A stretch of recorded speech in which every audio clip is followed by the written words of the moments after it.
afternoon, ladies and gentlemen, boys and girls. raftechnicantica.com. How are you all doing? I do know that I have not been posting anything lately, and honestly, I cannot find a very good excuse for that. I had a student over, we worked a lot, and then I got busy with, just life itself. Title of this video: Shut Your Mouth and slash the rooster exercise. And I was like trying to get controversial. I suppose you could say that this is clickbait, isn't it? That's how they call it.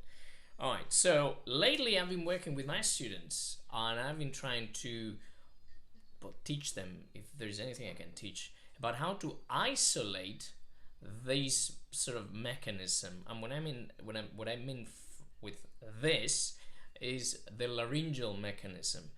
How to best coordinate, the breathing apparatus with the phonating sort of apparatus. How we can, once again, isolate that. And why would we isolate that? Because when you perform the exercises, we're trying to build stamina, coordination, power. So by the time we sing, we do not have to think about anything. We just open your mouth and boom, shakalaka. Perhaps a couple of notes here and there that I must open, or I must cover that one. How would it, what vowel might be better for this or that phrase? But overall, we want to be as spontaneous as we can. And that's why when you basically go to the gym and you perform these exercises that would be squats, deadlifts, shoulder presses and bench presses, for and maybe rows, you really want to isolate the mechanisms, the right muscles that do what. Okay, so I'm going to try to illustrate this the best I can. And in order to do that, I might have to just go over there and grab something a prop that I forgot, because I honestly didn't want any excuse to cloud my intention today. So let's talk a bit about the mouth. Let's talk a bit about the jaw. Let's talk a bit about the tongue, and how unconsciously many a time we are going to use them to support our voices and thus hinder the progress. Singing is mostly about removing obstacles rather than actually being active towards something. And this is a work ethic that some people cannot dig. They go bonkers because maybe the culture or whatever, the beliefs are like, the more I do, the more reward I'm gonna get. And sometimes the voice is not going to do that for you. Actually, you're gonna have to be passive and patient, which I lack thereof. I'm not a patient person whatsoever. At least I don't think so. So in order to isolate the laryngeal mechanism, best way I know so far is basically to remove everything that surrounds that. And that's going to be, first of all, the jaw. So while we perform vocal strokes, glottal strokes, we are going to think that we are like a ventriloquist, right? But danger zone. Usually a ventriloquist, most of the time, will tighten something or clench, so you don't see the eyes speaking. It's like those stiff upper lip people in the UK, especially women. Like, oh, hello, darling, how are you today? Oh, fine. Well, that's terrible because it's going to go into bruxism in no time. So we're going to think as if we were a vertical ventriloquist, right? We are going to guide or allow our larynx to perform, this tilt, and the pharynx to accommodate the vowel we are basically not only thinking about, but actively producing. In this case, in the first octave, is going to be an O. But instead of just going nuts with my mouth, I'm gonna put a very, neutral mouth. I'm just gonna perform the stroke. And if you notice, my larynx is going boom, boom, boom. It's gonna start to bounce, and my body as well is gonna connect immediately because I'm removing everything around it. Okay.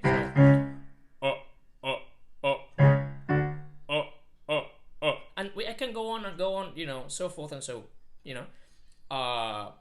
until, for example, I reach this middle C for the tenor, and it would be something like, I would think more of an right, but with this sort of dead mouth. And if you see my larynx is boom boom, tilting or lowering as you may, and my body is engaging. So this would be open. So this is E. Oh dear, yeah.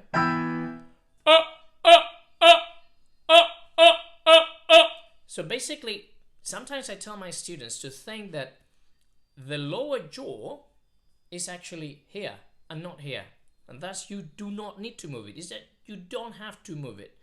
Careful with controlling things way too far, because then it's going to lead to tension. So I'm here on F, and I'm going to keep it open.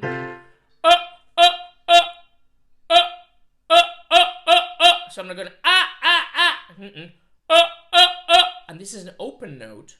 Now I go to G, for example. I'm going to cover that, and I'm going to talk about two concepts here. So just let me perform it first. So neutral mouth.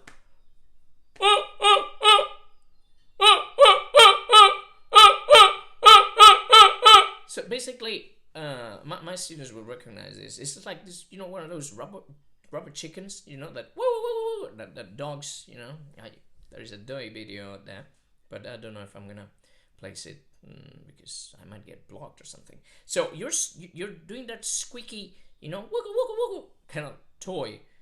My mouth is not moving, and it's sort of opening inside.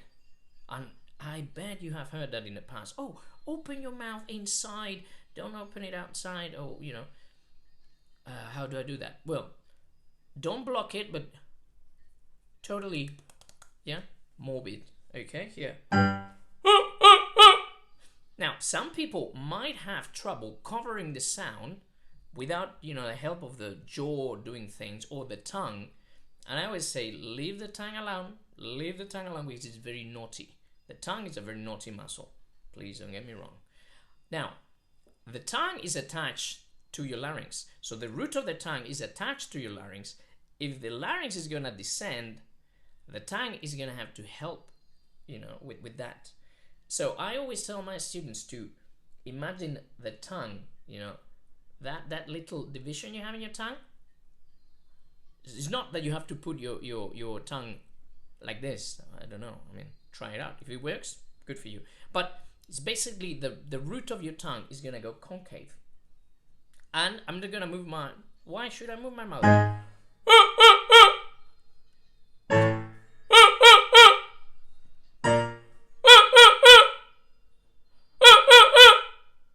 And that's my B flat. And honestly, it's not costing me jack. I'm telling myself, you do not need to move your mouth. You do not. Can you do it? Of course. And what happens is that when you apply this to, an aria or a song, you would like to accommodate the lyrics and the harmonics of each sound, note, whatever you want to, describe it. Now, when we go to this area, I have to open again. But again, I do not need to open my mouth forcefully. I'm going to make that vowel inside. So either I'm going to go towards an A or an E. So...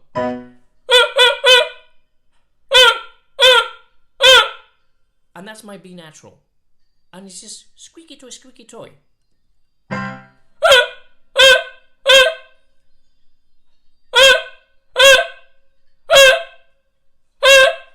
Right, so that would be my high C. It's kind of stupid.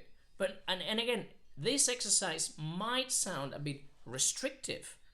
Yes, not in the jaw area, not in sort of the tongue area, but it's gonna be a lot of subglottal pressure going on, and we want to build up. We want to build up that subglottal pressure. We want to isolate this.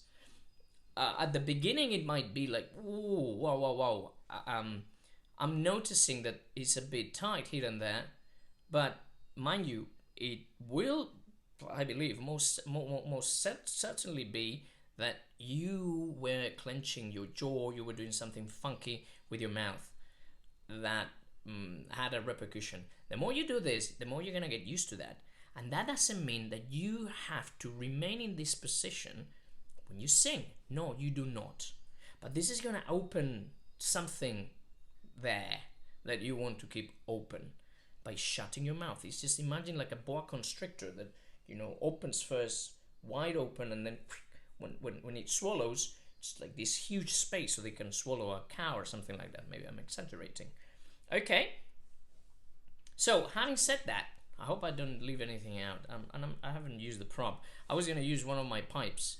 I smoke my pipe sometimes, so it slows me down. But since I don't have a pipe, perhaps most of you do not own a pipe. You can try with basically with a pencil or even your own finger. And again, for example, this G. So the mouth is not, it's nothing about this old-fashioned exercise about biting a cork or your fingers. No, it's like. And see, my body's bouncing along. Okay. So now let's try what I call the rooster, because to say the cock, it's gonna be a bit, it's the cock exercise. The rooster. So what does a rooster do? That sort of right. Well, people say, okay, I can perform a glottal stroke and I get the note, but when I want to sustain that note, then everything falls apart. Okay, chances are you're thinking too much. Yep. In order to be a great singer, you have to be stupid, some sort of stupid, and a bit wacko. So again, if I imagine I wanna sustain, hold is an awful word. If I sustain, let's say a G, it's a covered note, and I'm finding trouble, because either I'm reaching or whatnot, but I'm able to perform a glottal stroke. But my take would be, first of all, do this glottal stroke, this set of 3 glottal strokes very quickly. And the last one, sustain it. Now, if you sustain it with the same onset as the glottal stroke, it's going to be a fixed note and it's going to be hard. So I prefer to perform it as 2 glottal strokes and then a good onset, but not such a hard onset on the third, so I can sustain it in that position. And it would be something like this.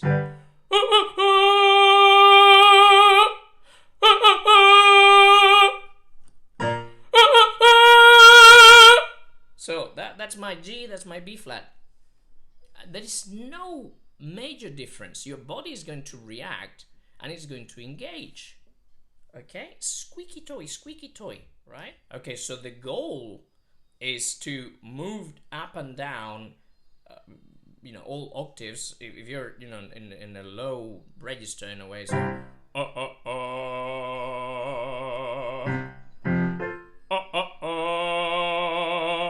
so it's going to, the position is going to be there. It's middle C.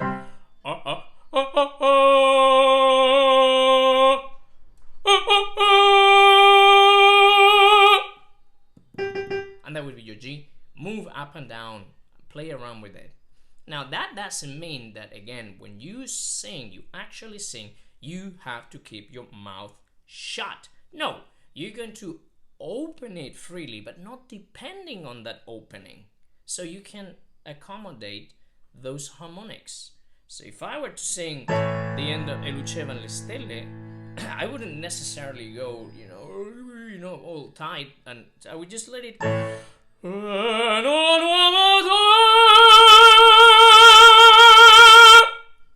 So I can open, but I do not depend on that opening. All right? Okay, I don't know how long the video is. I don't know when I edit it how long it would be. It will be. But I hope it helped, and if it didn't help, I'm extremely sorry. I wasted your time. If you like the content, like and subscribe. If you do not like the content, please don't watch it. It might hurt your eyes, ears, and heart and soul. And if you need any help, you know where to find me. All right, have a good day. Bye.